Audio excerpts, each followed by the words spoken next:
Okay, 2.1 deals with quadratic functions. A quadratic function is a function that has an x squared, and our graph is going to be a parabola. So it's just going to be either a parabola that opens up or a parabola that opens down. And we'll get to some examples. So the definition of a polynomial function, poly means many. So it's just a function with many terms. A polynomial function of x degree, we would look at of x of degree n, we would look at the highest term in our function.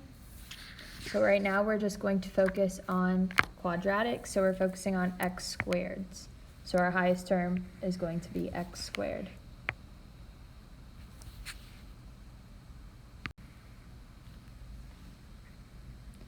So in the last section we were graphing lines. We know that that has a function of m times x plus b, so y is equal to mx plus b. That would be a line. Our slope is m, and y-intercept is 0, b. In this section, we are going to do polynomials with the second degree, which are quadratic functions. So our quadratic function would be in this form when it's in standard form, so we would have a number times x squared plus a number times x plus a constant. So this is standard form here.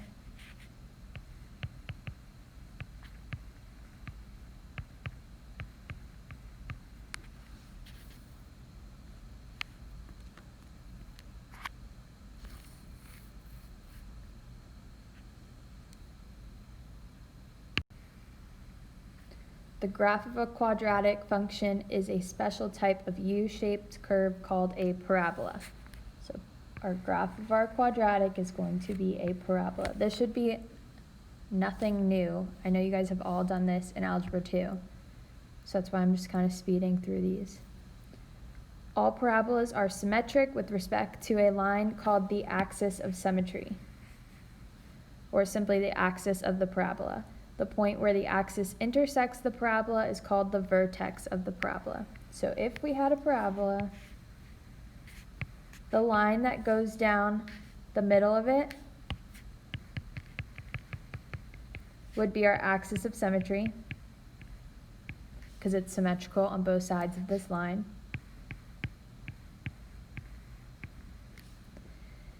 And then the point where our axis of symmetry intersects with the parabola would be our vertex.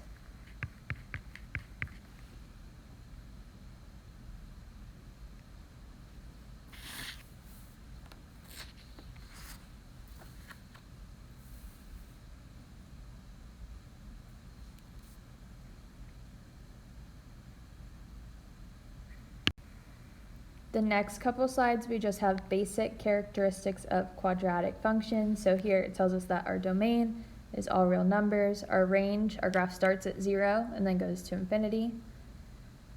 It tells us when it's increasing and decreasing. It's an even function because it's symmetrical on the y-axis.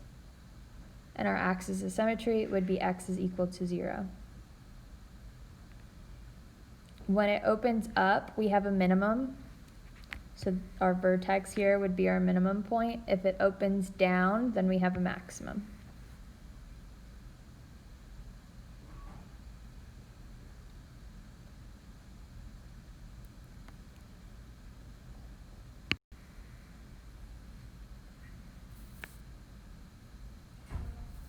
So when we look at our leading coefficient of a, so that number that's being multiplied by the x squared, if it's negative, our graph is going to be a sad face, so it'll open down. So when a is negative, it opens down. When a is positive, it opens up.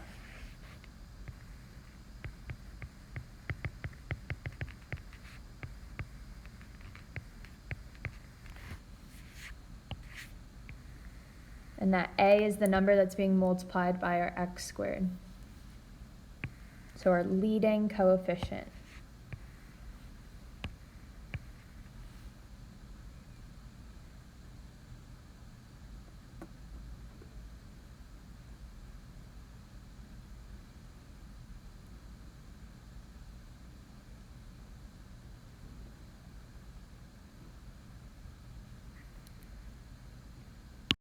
All right, we're going to look at some examples now. So looking at A, do you think our graph is going to open up or open down?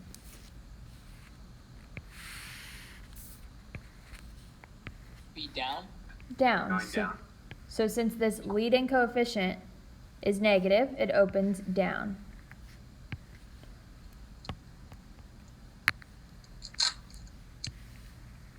And then we're adding 1 to our x squared. Is this plus 1 going to shift our graph? In what direction is this plus 1 going to shift our graph? The right. Up. Up. So this plus 1, when it's not inside the parentheses, it goes up 1. So instead of our vertex being at 0, 0, we would just shift it up 1, and then our graph opens down. So instead of being a regular parabola, it goes down.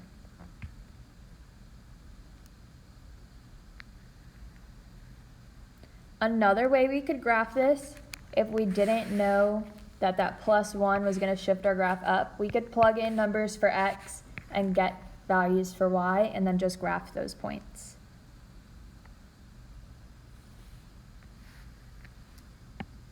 Let's look at B.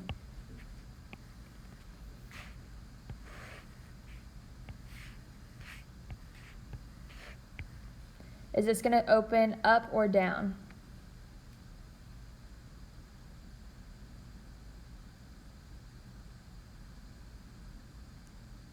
Is our graph for B going to open up or open down? Be up. It opens up because it's not being multiplied by a negative. What does this plus 2 on the inside tell us? Moving left twice. Moving left 2.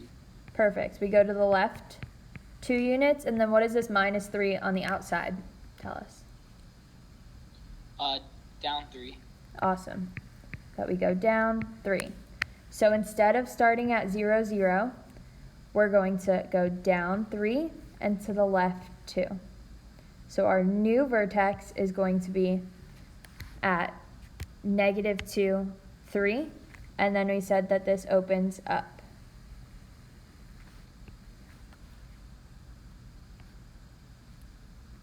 So again, if we wanted to for this one, if we didn't know that we're moving to the left 2 and down 3, we could always plug in numbers for x and get values for y, and then just graph those points. So any questions on these two? The numbers inside the parentheses is what you move right or left? Correct. Yep. And then if it's minus, it goes to the right. If it's plus, it goes to the left. And then outside the parentheses, it goes up or down.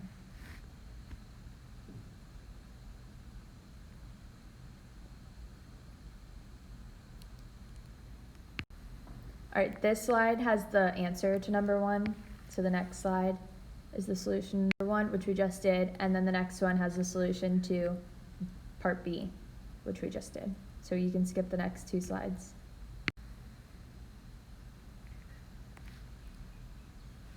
All right, so we are on slide 10 now. So this book calls it the standard form, but it's actually vertex form. So the equation in example 1b is written in the vertex form. And the reason why it's called the vertex form is because you can clearly see that we have an h and a k here, and our vertex is h comma k. So we get our vertex just from these 2 points, these 2 numbers in our function.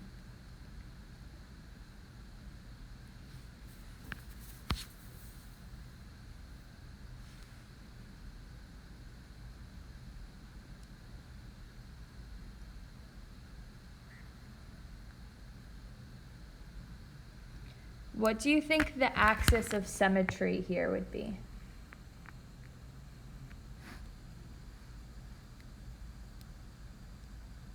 So the axis of symmetry goes through our vertex. If our vertex is h comma k, what would be the equation of our axis of symmetry?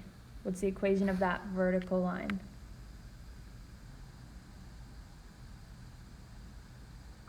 Wouldn't it be the same as h? Yeah, so the equation of our axis of symmetry would be x is equal to h. So our axis of symmetry is always going to be the same as our x coordinate in our vertex, which is the h.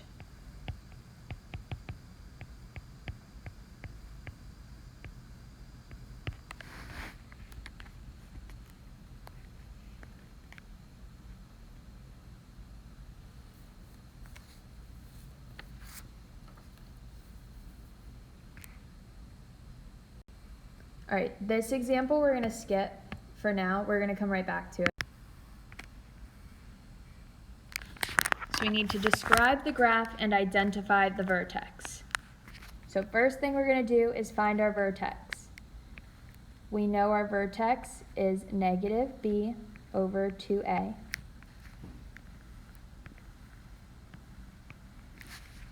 And then f of negative b over 2a.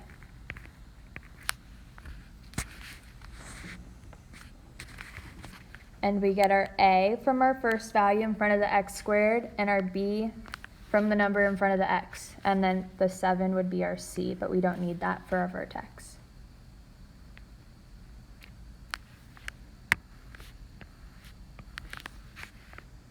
So now we can just plug these numbers in. So our negative b over 2a. Sorry, my pencil is not cooperating. We plug in 8 for b, and then plug in 2 for a. So this would be negative 8 over 2 times 2, which is 4. Negative 8 divided by 4 would be negative 2. So that is our x coordinate of our vertex.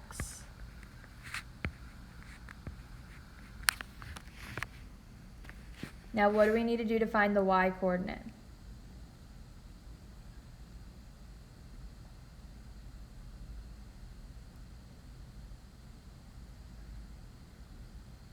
You plug in the You x need coordinate. to Perfect. We plug it into our x.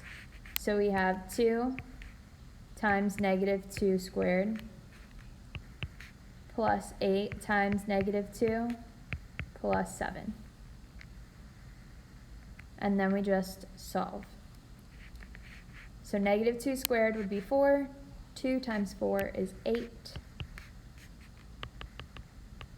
8 times negative 2 would be negative 16. And then plus 7. So what do we get for our y? negative 1. Awesome, negative 1. So our vertex here would be negative 2, negative 1. So if we go to our graph,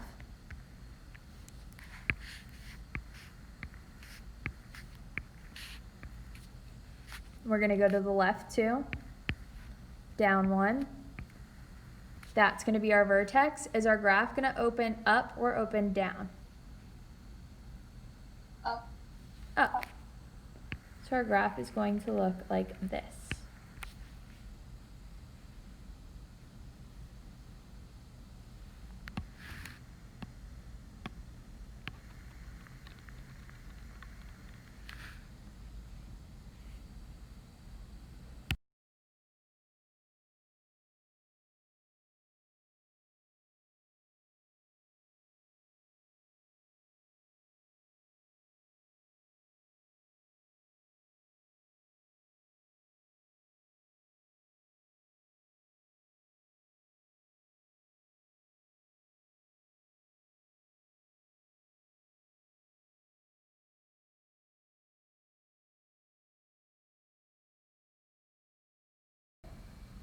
And then the solution's on the next page, so we're going to skip that too.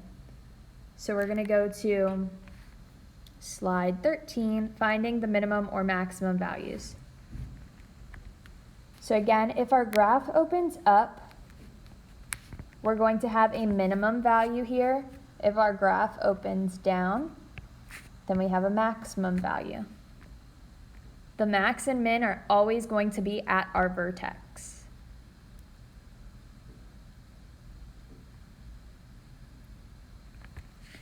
If our function's given in standard form, it's a bit harder to see what our vertex is going to be. And this tells us that we can complete the square here and find what our vertex is. We would complete the square, put it into vertex form, and then we could find it. But it actually gives us this formula that we can use, which is negative b over 2a. And this gives us our vertex. So this is our axis of symmetry, because it's the x-coordinate of our vertex.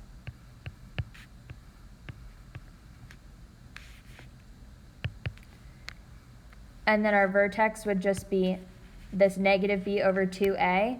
Once we find out what that value is, we plug it back in for x, and then we would get our f of whatever that number is. So our vertex is always going to be a point, so it's negative b over 2a. Once we find that value, we plug it in for x. So our y-coordinate would be f of negative b over 2a.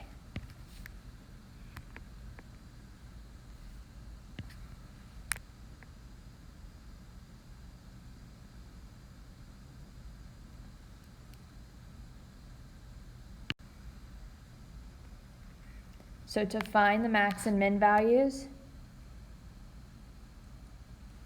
we would consider the function in standard form with the vertex of negative b over 2a for our x-coordinate, f of negative b over 2a for our y-coordinate. If a is greater than 0, then our f has a maximum at x is equal to negative b over 2a. Or it would have a minimum. So if a is greater than 0, our graph has a minimum. So this a tells us if a is greater than 0, are we opening up or down?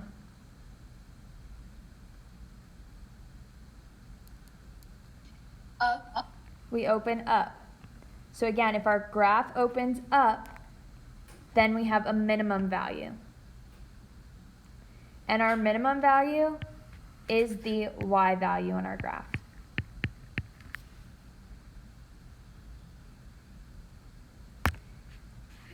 If a is less than 0, are we opening up or down? Down. Down. So would we have a max or min? The max. We have a max. We have a maximum at this value. And again, our maximum value is the y value.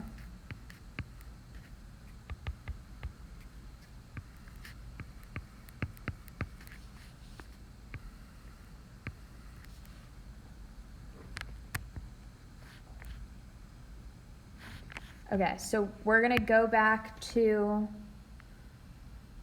slide 11 and do that example.